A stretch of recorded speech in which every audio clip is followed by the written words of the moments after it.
Good afternoon, everyone. This is Chrissy with Ahn Co. It's Thursday, January 25th. I'm going to go over the markets with you for the day here. A lot of big swings into this market today in general, including outsides, meats, grains.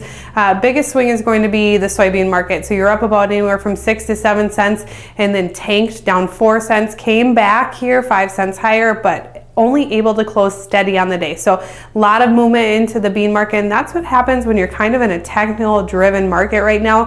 That is what you're at for the grains. There's not a whole lot of fundamental backing news here, and so you had a lot of movement there. You didn't see that movement so much in corn. Really, corn stayed between steady and down about 1.5 pennies throughout the day. You did have strength earlier in the day and then overnight trade, but majority of the actual day trading session steady to down 1 penny.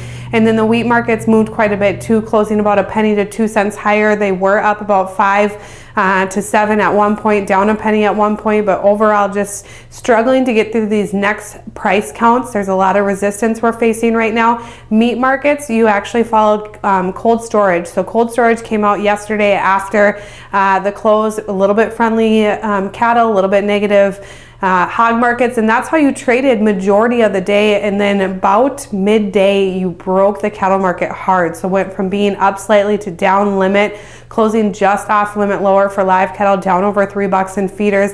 Lean hogs stayed about a buck lower majority of the day. Outside markets were big movers as well. So you started off the day extremely friendly for the second day in a row for these grain markets, and that is crude higher, Dow higher, US dollar quite a bit lower.